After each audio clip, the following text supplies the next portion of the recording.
So good morning. My name is Corey, and I serve as your director of, Lifespan Faith Development. I need to learn to breathe. And also there's something on my mind. Apparently there's been an accident on 83 in Harrisburg, so that's why it might feel a little chaotic with people coming in on the later side. Okay. All right, so today I share leadership of today's service with Reverend Dr. Sandra.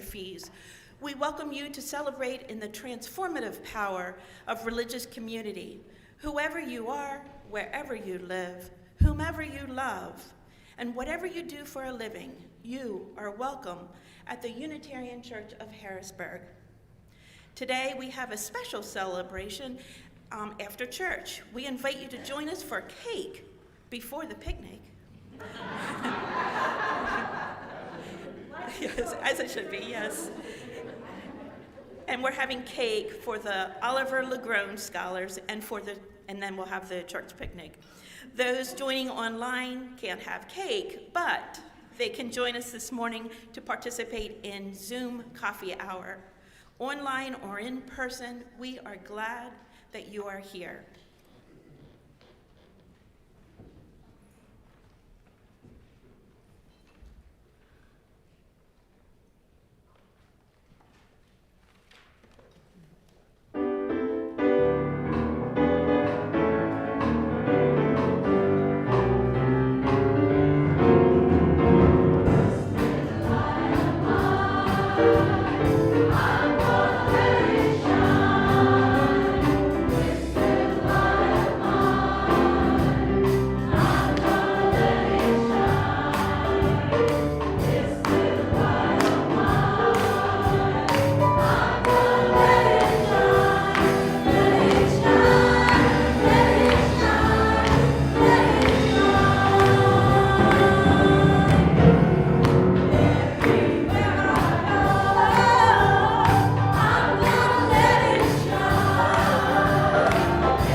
At any time, you can ask yourself, at which threshold am I now standing?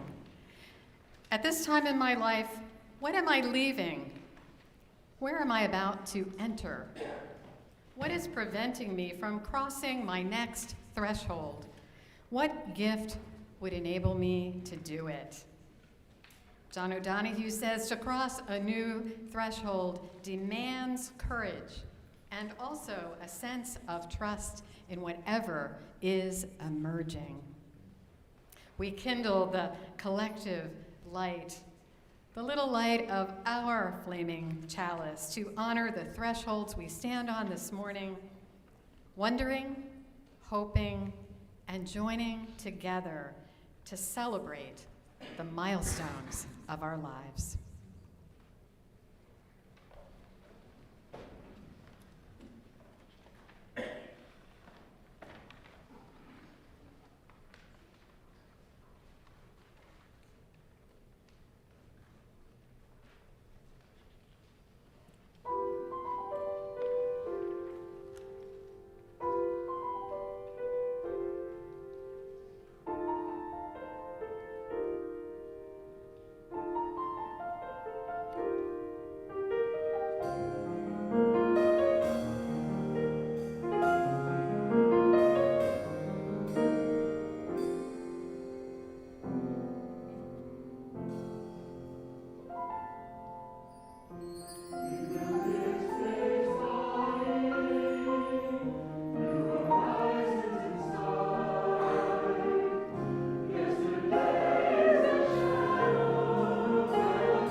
today's story is titled Flame of Learning, Chalice of Love, and it's by Janine K. Grossmeyer. So I'm going to light this chalice.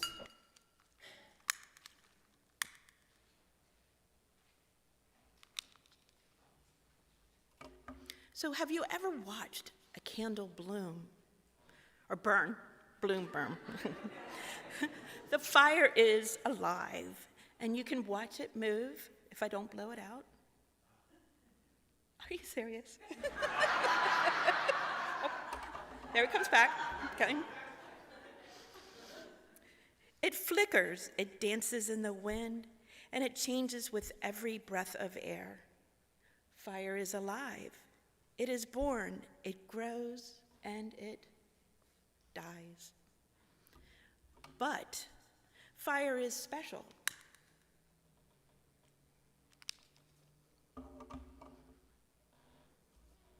It can live again and again.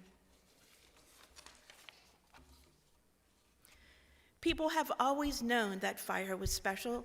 Long, long ago, before people made matches or candles or even made houses, people knew that fire was special. There was the great fire in the sky, the sun, which made the earth warm and made night into day. And there were the smaller fires that people made, fires that cooked their food and kept them warm and brought them light. People honored the fires because fire was special. Fire was more than human. Fire has power. It can create and it can destroy. It can bring light and it can burn.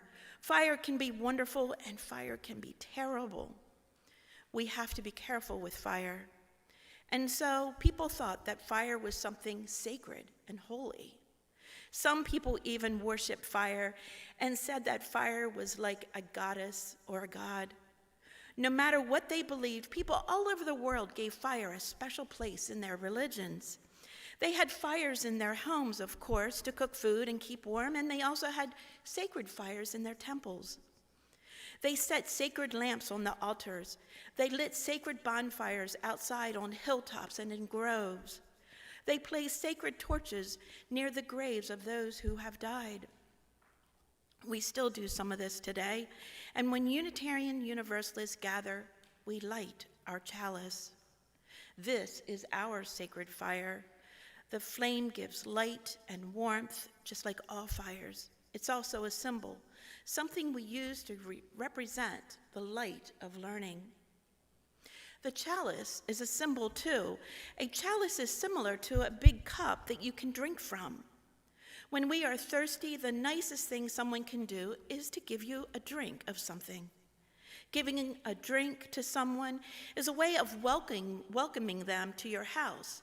In a way, it means you are a part of the same family, just like everyone here is part of the same family, the Unitarian Universalist family. The picture of a flame and a chalice was first drawn by a man named Hans Dutz during World War II for the Unitarian Service Committee. This was before your parents were born. During the war, the committee needed a symbol to show refugees from many different countries that they were there to help them. When refugees saw the picture of the flame and the chalice, it didn't matter what language they spoke. They understood that the symbol stood for help. Unitarian Universalists started to use the flaming chalice in the worship service ever since. Just like the sacred fires, people have used chalices in their religions for thousands and thousands of years. We Unitarian Universalists don't drink from the chalice. Instead, we use it to hold the flame. The circle of the chalice helps keep the fire small. The flame doesn't blind us. It doesn't burn us. It gives us light so we can all see the different things in the universe, even the invisible ones, because our Unitarian Universalist flame is a light of learning. The circle of our family keeps us warm, both our family at home and our Unitarian Universalist family. We help each other. We share food and drink with each other. We take care of each other because that's what families do.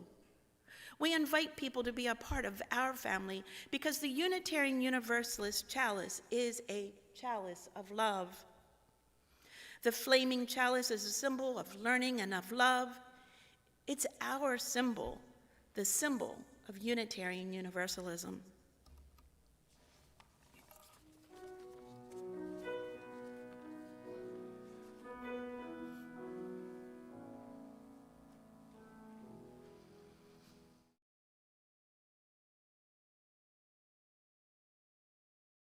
Today, we recognize and honor our 2023 graduates from our RE program. This bridging ceremony is not a farewell, but rather a celebration of the blossoming of our most precious resources into full adulthood. This is an opportunity for us to recognize our graduates, to applaud their achievements thus far, to acknowledge them and to wish them both much happiness and satisfaction in what is to come. It is to make sure our graduates know that we are with them. To begin, Diana Fishlock, can you come forward? Is she here yet? Oh, yes, wonderful, thank you.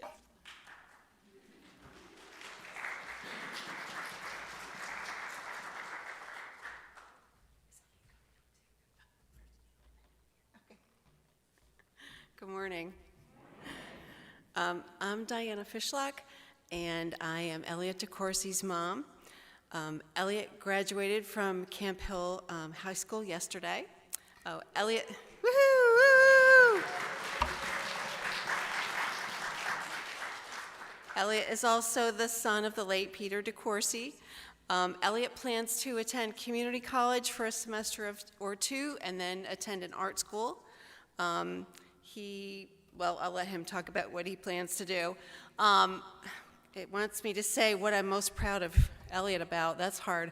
I would say his creativity and his deep, deep caring for people. Elliot, can you come up?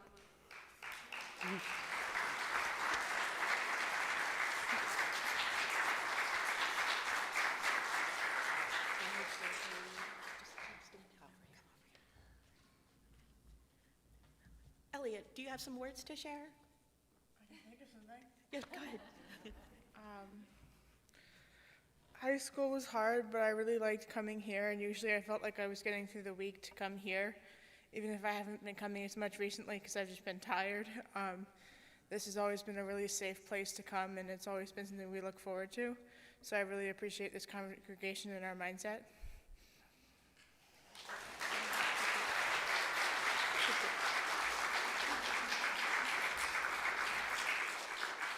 Thank you, Elliot. Jack Thomas and Karen Grimm Thomas, would you please come forward and introduce your youth? And Aubrey, you may come forward.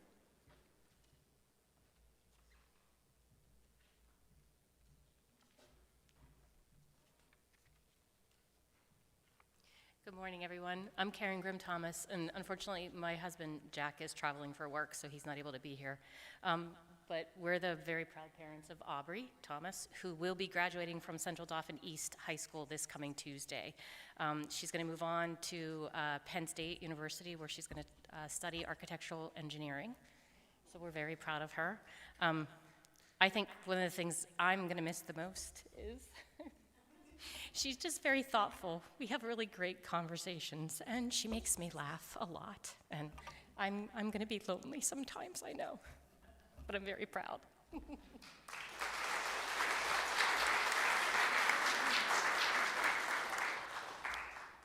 I just wanted to say a quick thanks, because this place has just been a fundamental part of my childhood, and I always remembered joy here. And I'm very thankful for everything that you guys have given me. I am very grateful and lucky to be a part of this.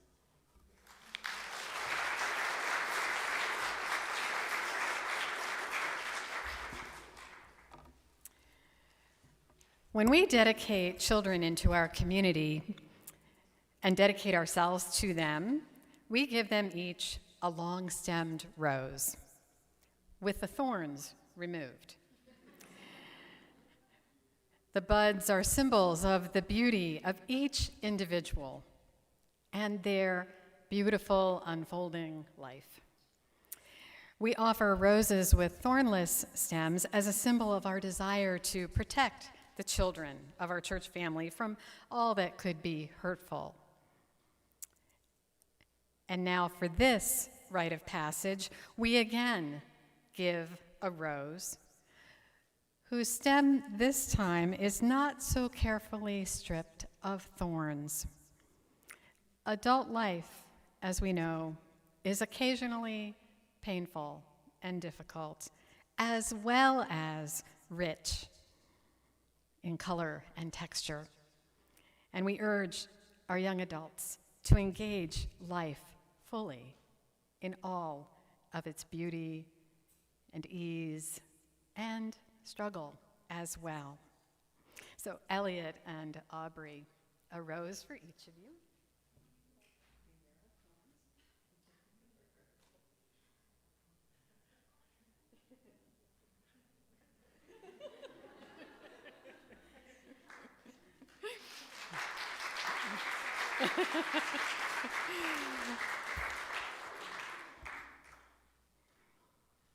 Our wish and our hope for you is that you may become even more fully yourself as you navigate these new waters of young adulthood. May the challenges you face be an opportunity for you to grow. May your gifts serve the world. May you always find friends and relationships and a community that embraces you and helps you be your best self. And through all this, may you be blessed by knowing yourself to be whole and worthy. And I want to just say on a personal note that I haven't gotten to know either one of you, and I'm sorry that I haven't, and I hope that there might be opportunities as you might come back to visit or be here in the coming year that I might get to have that opportunity.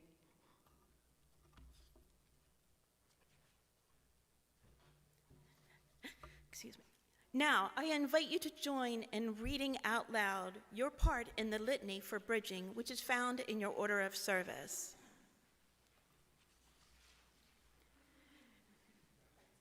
Today, we honor the youth among us, you who are stepping beyond, away, and toward.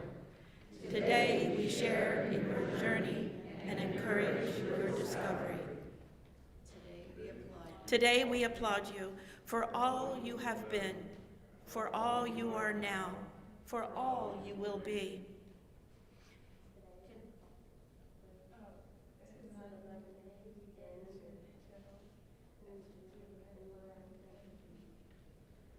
Today you cross this bridge. Go now and explore with wonder. We will support and nurture you. You are loved. Today you cross this bridge. Be patient and hopeful. We will support and nurture you. You are an inspiration. Today I cross this bridge. I welcome your blessing and move forward with hope. Today we share a special place. Today we learn. Together we love. Together we grow.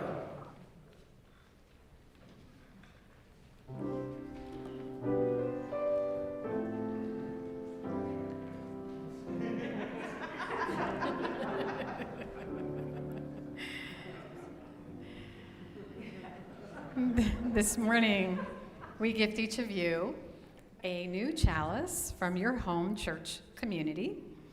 And our wish is that you keep it as a reminder of our love and as an opportunity to stay grounded in your own beliefs and in the principles and values of Unitarian Universalism.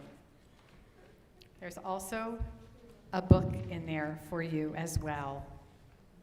This is a time of beginning to move beyond your youth to the fuller responsibilities of adulthood.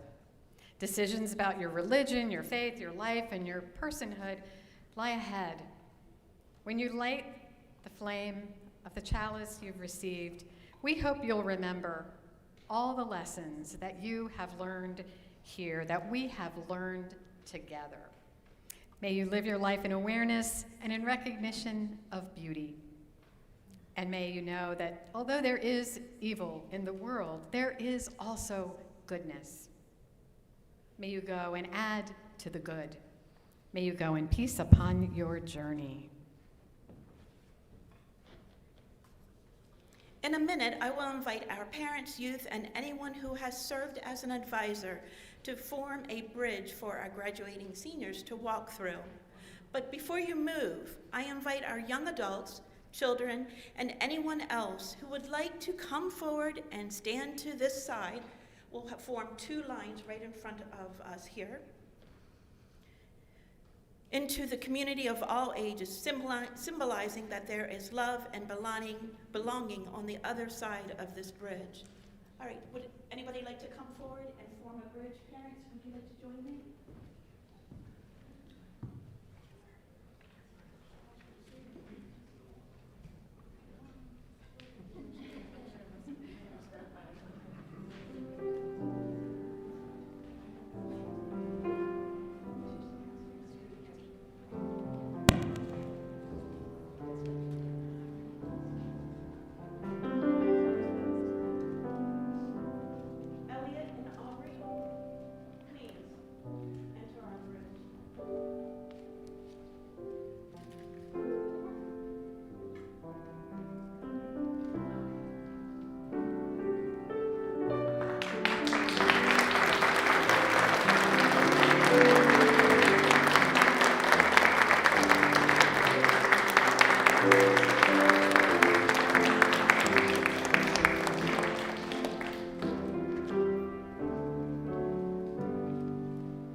And we now want to offer a few words to remind us about the path of parenthood. We are all in this together. We are not alone. You are not alone. We celebrate the moment you entered our lives and the many, many milestones along the way. We are proud, we are sad, we are frustrated, we are confused. We cry with tears of joy when they are happy. We sob while we grieve with milestones reached. Why? Are we finished? Is life over? Won't they need us anymore? Will you make the right decisions? Did we teach you everything you need to know? What lies ahead for me? Will we be lonely without you? Will you always remember that we did our best for you and that we will always love you? Parents, whatever the future holds for you, know right now that you too are loved and you are not alone. Let us follow the example of our bridging youth and step into the future together.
Here's to the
The wonderful Irish teacher and writer Don O'Donoghue reminds us that at any time you can ask yourself, at which threshold am I now standing?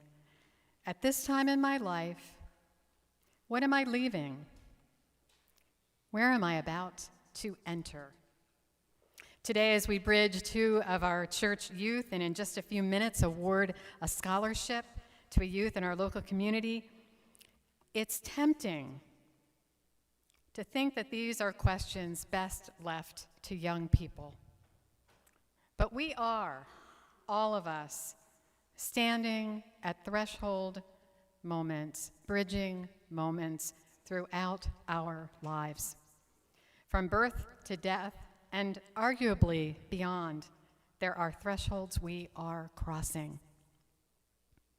This afternoon, after the church picnic, I'm heading back to Reading, where I will be officiating at a wedding ceremony. The groom is a member of the Reading congregation, where I'm now minister emerita. I have a particular joy in being able to officiate this marriage, this couple. The groom is someone I've known for 19 years. I know his story well. I look forward to a particular moment in the ceremony, one of, for me, the most sacred moments in a marriage ceremony, and it happens right before I pronounce the couple married, right before they cross that threshold of being married. I ask them to turn and face their family and friends. And that is the moment when everyone who is gathered, their family, their friends, and the couple, all pause. And there's a collective recognition that something holy, something unique, something special is about to happen. We feel the presence, the magic, the hope, and the possibility of the couple's life together there as we are all poised to hear those words, "I now pronounce you." Just as we were poised to watch our bridgers cross the bridge. So I ask you again, what thresholds are all of you standing at? Is this the end of the school year for some of you? Teachers, young people, students? Yes? Any of you? Few of you? Is there a birth in the family? Anyone? A marriage? Possibly some deaths. We know there have been some deaths in our community. Is there a retirement, a new job, the end of a relationship? Is there a vacation on the horizon for anyone? Oh, yeah, a couple of you. Are there any thresholds that I didn't name happening in your lives? If so, feel free, you can shout them out. Summer, absolutely. Somebody moving? Yeah. So there are lots and lots of these transitions happening in our lives, individually and collectively. And John O'Donoghue says that as at a threshold, there's a great complexity of emotion that comes alive. Can you feel that? Did you feel that this morning with the bridging? Can you feel all that emotion when you consider one of those events in your own life? Those emotions can include joy, of course, but also confusion and fear and sadness and hope. And because of all that complexity of emotion, O'Donoghue says that this is one of the reasons that such vital crossings were always clothed in ritual. Clothed in ritual. And often in religious ritual. In religious community, we call these thresholds rites of passage. And there are secular versions too, of course, such as a graduation or a retirement party. Celebrating rites of passage is a core integral part of what religion does. It's an integral part of what this religious community does. We perform rituals throughout the year and throughout the lifespan to mark important life events. Interestingly, just a little tidbit of info for those of you who like that sort of thing. I know I do. It was a French anthropologist, Arnold van Gennep, who first coined the phrase rites of passage sometime around 1909. This was his term for the transitional stages in life and the rituals that we use to mark them. Gennep said, "There are always new thresholds to cross, the threshold of summer and winter, of season or a year, of a month, of a night, the thresholds of birth, adolescence, maturity, and old age, the threshold of death, and that of the afterlife for those who believe in it. Crossing these thresholds transforms us from our current state to a new one. Sometimes we're eager for these new stages in the spiritual life journey, and other times they may arrive unwanted, even feared, sometimes both. I remember getting ready to go to college and being very excited and ready for greater independence. I also felt some nervousness. Will I make new friends? Will I miss home? Retirement is another time many individuals look forward to, but also arrive at with concerns. Any of you at that point? Who will I be at this new phase in my life is a real question we often ask at that time. Will I have purpose? What will my new identity be now? Standing at a threshold, at that bridge, we may find ourselves wanting to slow things down a little, even to keep things as they are, or there can be that eagerness to move more quickly into that new way of being, to get there even faster.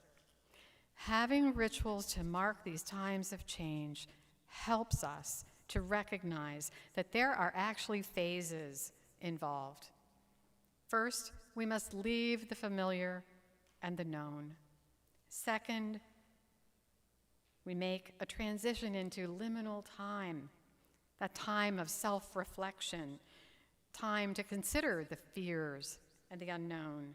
It takes courage to confront the unknown, to make a change. And third and last, we take in the lessons and the wisdom that's been acquired in that process. And our religious community has a particular responsibility and role in journeying with us through these important experiences, helping to give them meaning and hope. Along the way, we offer mentorship, companioning, and eldering. I encourage you, each of you, to honor the stages in your own life's journey, as well as those of others in this religious community and in your life. Allow yourself to feel that complexity of emotion. I always get a little catch in the back of my throat during rites of passage. You know what I'm talking about? Yeah. In those moments, in those times, take time to feel the divine presence and the power of transformation. Seek the newfound wisdom and celebrate the milestones. What thresholds await you? What are you entering? How are you being transformed in this season of your life? I leave you with those questions this morning. Amen, and blessed be.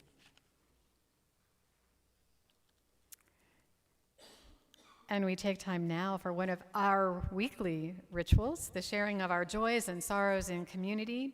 Members and friends and guests who have joined us today, those who are present in the sanctuary and also those joining from home, come from many different spaces, holding great sorrow, brimming with great joy, and everything in between, that great complexity of emotion.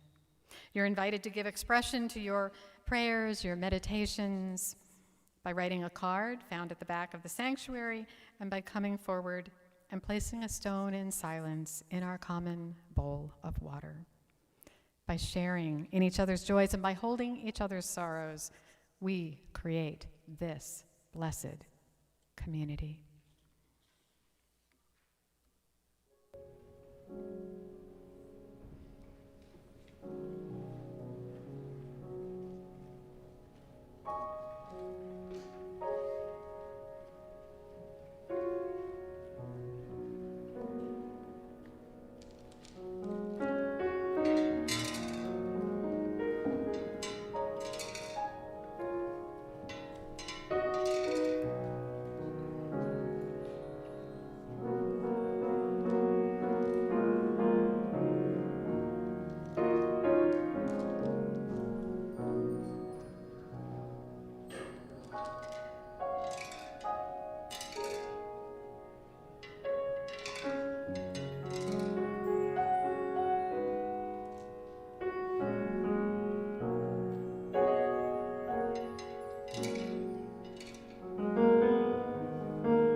Our hearts are very full this morning.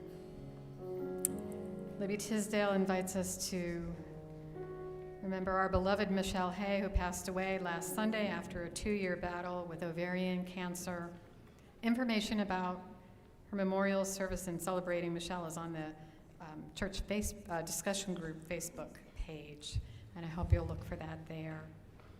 And Mary reminds us that it's Pride Month for the queer community. Woohoo! So let us hold these joys, these sorrows, those that have been spoken, and the many that are unspoken, held tenderly in our hearts, in our lives. Let's hold them in a moment of compassion and shared silence.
As we begin, would the current scholars and mentors please come forward and stand in sequence on the first step of the platform? We're going to begin the Oliver LaGrone Awards now. My name's Cordell Affelt. I'm the current chair of the Oliver LaGrone Scholarship Committee.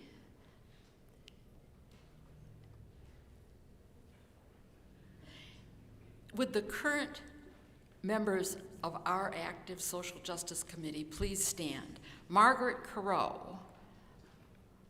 and Chris Dutton, and Deb Haken, and Dean Leverett, and Sharon Vaughn. Good.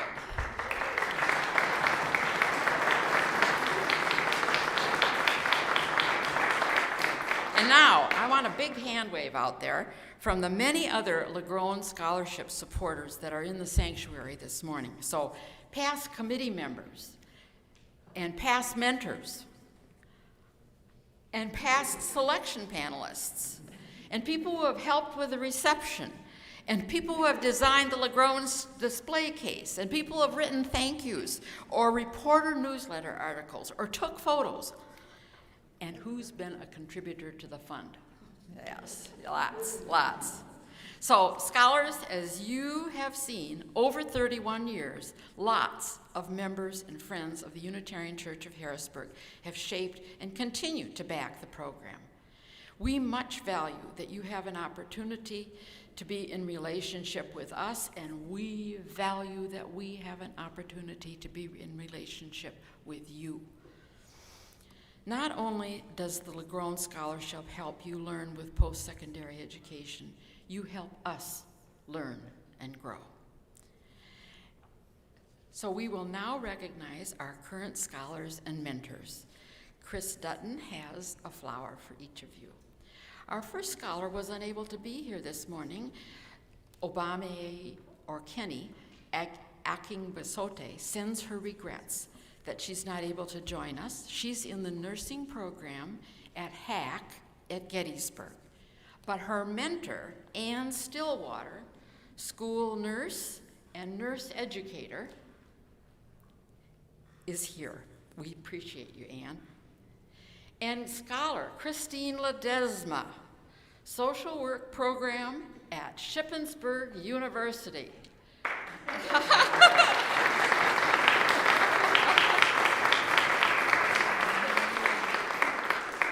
And her UCH mentor, Dr. Karen Maya, also a Spanish speaker. And now I'm at the 2021 scholar, Heather Rojas, who's in the nursing program at Pennsylvania College of Health Sciences in Lancaster, and who, as had been the case so many years, was not able to come at this time. We hope she'll be here for our picnic with her daughter, Amaryllis. And the 2022 scholar, Sarah Farheen, is also not able to be here. She has multiple obligations well beyond her program in becoming a physician assistant through the curriculum at Penn State Harrisburg. But her UCH mentor, Ann Stillwater, also in the mentor. Scholars and mentors, as you return to your, did I say Susan? Susan Jones Sink, trained nurse and therapist, mentor to Heather. Thank you, Susan.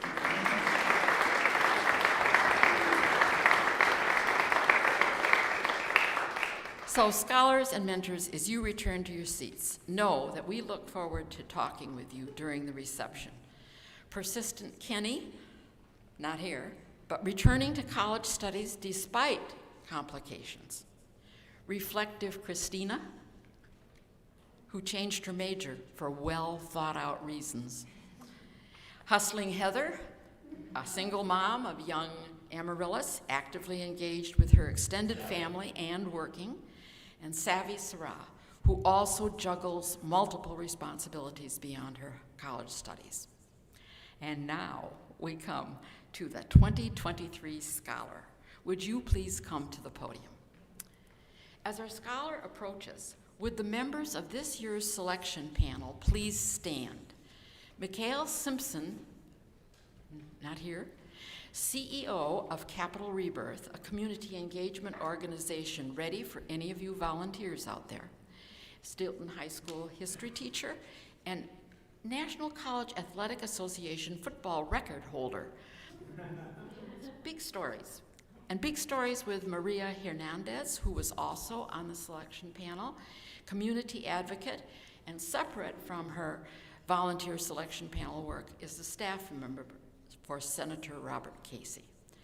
And then we have our own two UCH members, Jen McPoyle. There we go.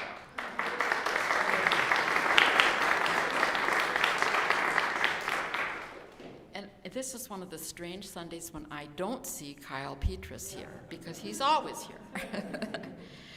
So please treat yourself by talking with and learning more about these impressive talents. And now, our 2023 LaGrone Scholar, Pablo Beascachaya. Congratulations.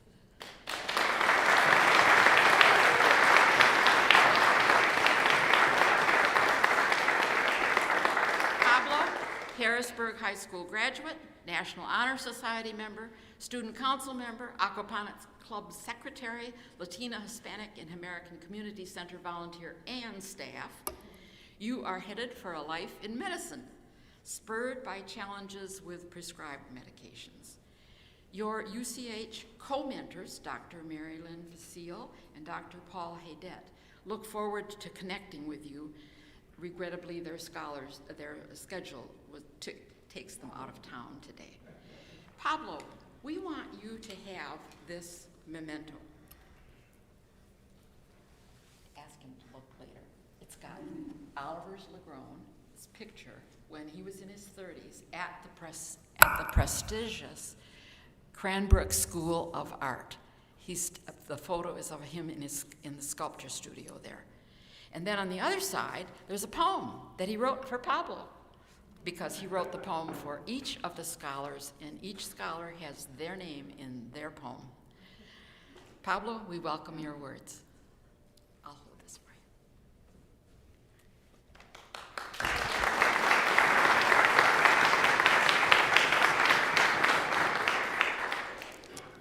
Hello, everyone. My name is Pablo Beascachaya. I've recently graduated from Harrisburg High School SciTech campus and will continue my education at Penn State Harrisburg, studying pre-medicine.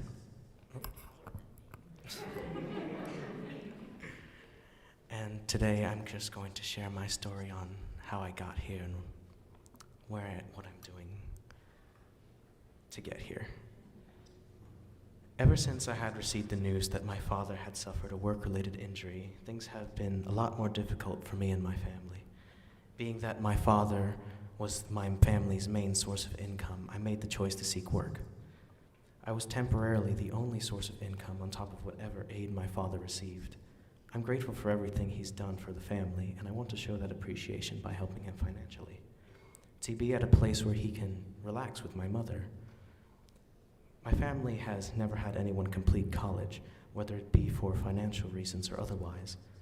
My parents still believed that their children were going to achieve something greater, and being the first in my family to pursue a higher education is who I want to be. Like many others, I didn't have the type of resources that someone would have if a parent or a sibling did went to college before them. Being the first one to achieve this goal would allow me to have an impact on my own children, giving them the resources I never had. Overall, I wish to pursue greater things in life, not only for the sake of my family, but also for my own. I wish to pursue a career in medicine, something that has been on my mind for the longest time. That motivation to achieve this goal stems from a multitude of reasons. Going back to my perspective on actually seeing what people went through with certain conditions, in other words, seeing how certain people in my life suffer through psychological or physical conditions. Even I had some questions about the treatment I had received personally. There have always been ways to improve treatment in order to create a permanent recovery or to simply subdue more negative symptoms of certain conditions. That is one of my own personal goals.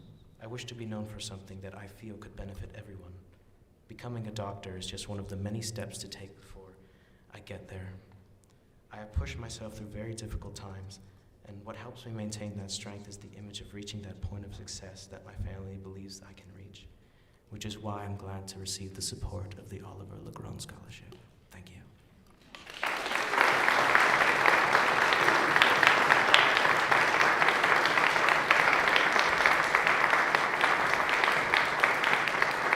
Thank you so much, Pablo. So we'll see you all immediately following the service for decorated cake at the informal reception in the common room on the lower level, because every church picnic should start with cake.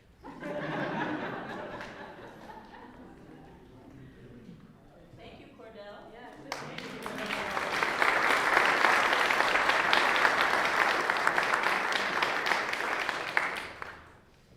The Unitarian Church of Harrisburg is, as always, a freely gathered church of free people.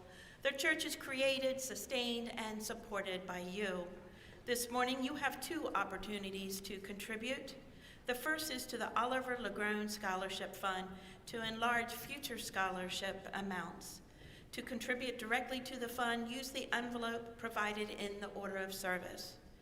The second is our Share the Plate. Each month, we share half of our Sunday plate with a local nonprofit organization. For the month of June, we are sharing with the Unitarian Universalist Service Committee Emergency Response Fund. The UUSC responds to unexpected crises and provides vital assistance to people impacted by natural and human-made disasters, but whose access to aid is most limited. UUSC's first step in providing assistance is to send emergency relief funding to groups who are working on the ground near the crisis area. If you wish to contribute online, visit the uchbg.org homepage for options. Your financial support and commitment matter. Please consider giving what you are able.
Come on, let's celebrate.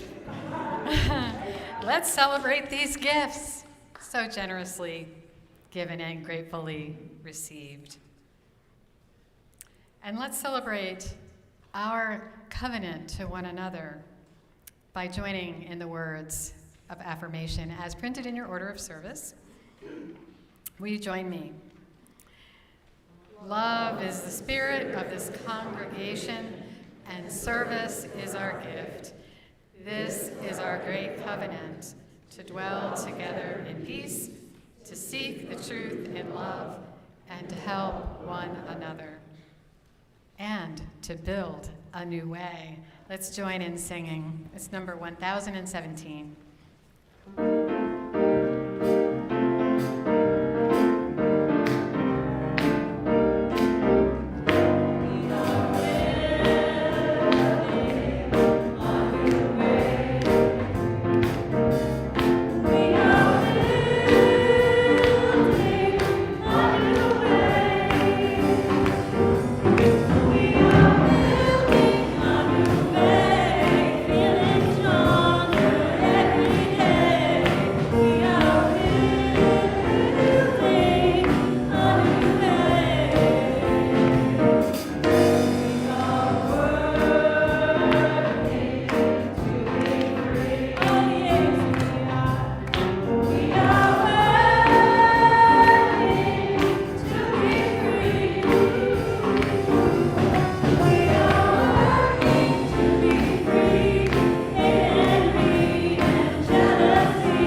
you building?